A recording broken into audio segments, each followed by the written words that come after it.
So what if you could solve some of the world's biggest, thorniest problems? We're talking the housing crisis, climate change, you name it, all on a single acre of land.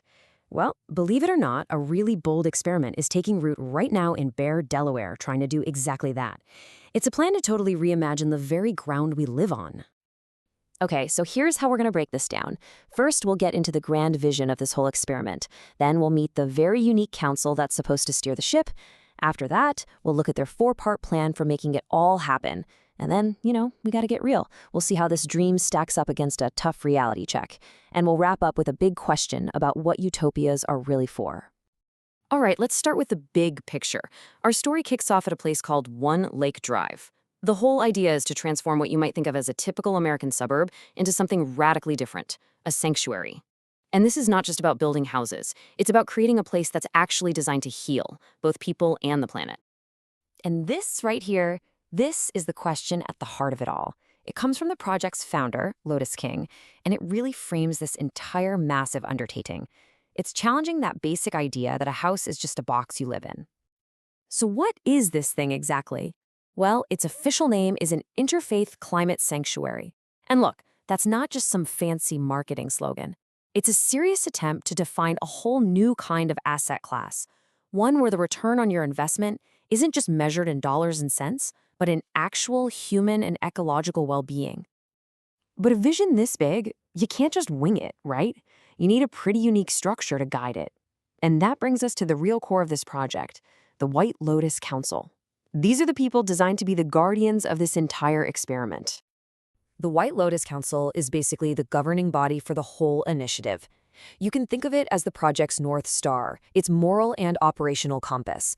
And its mission is huge, to bring together three of the most powerful forces in our world, money, spirituality, and technology, and point them all toward helping the planet. Now this is where it gets really interesting.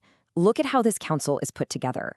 It's made up of 7 to 9 members, and they call them guardians. Each one represents a key pillar of human society. You've got finance, ecology, ethics, culture, the whole shebang. The structure is specifically designed to make sure every single decision is balanced and looks at a problem from all angles. And get this, every single council member has to take this oath, the Mensarius Oath. This oath really gets to the heart of their financial philosophy, which they call covenantal finance. The idea is that capital shouldn't just be a tool for making more money. Instead, it's a covenant, like a sacred trust, that's meant to be used for healing and regeneration. Profit is secondary to wisdom. Okay, so how does the council actually plan to turn this incredible vision into a real thing? Well, their blueprint is built on 4 very concrete pillars: housing, tech, finance, and education. And each one is designed to tackle a major modern challenge. First up, housing. The plan is to build what they're calling sanctuary suburbs, using modular, stackable container architecture. If you've ever seen designs like Habitat 67, it's inspired by that kind of thinking.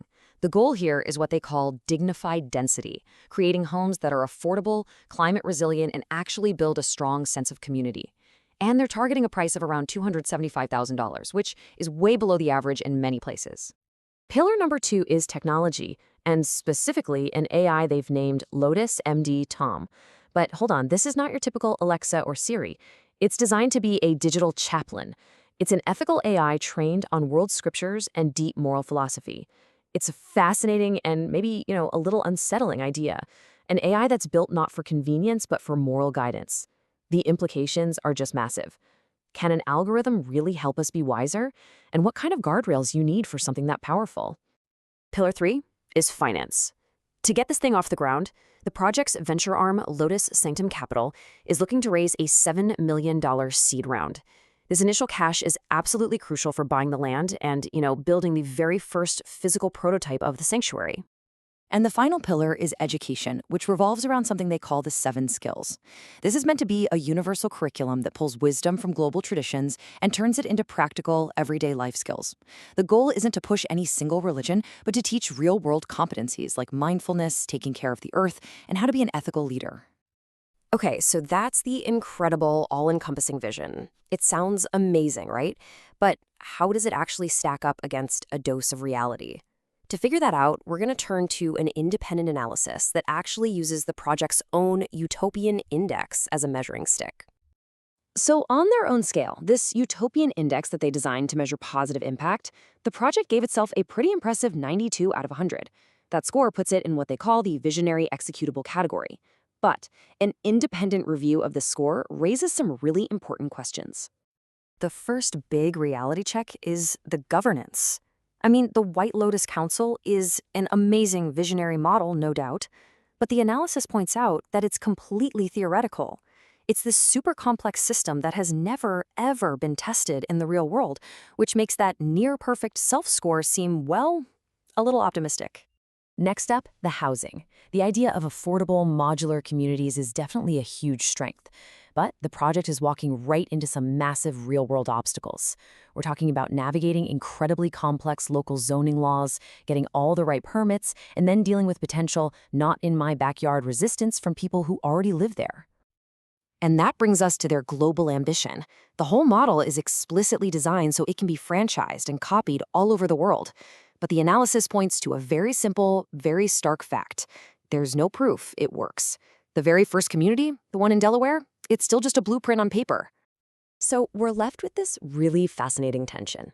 On one hand, you have this incredibly inspiring, holistic vision for a better way to live. And on the other hand, you have this long list of very significant, very practical challenges that they absolutely have to overcome for any of it to become real.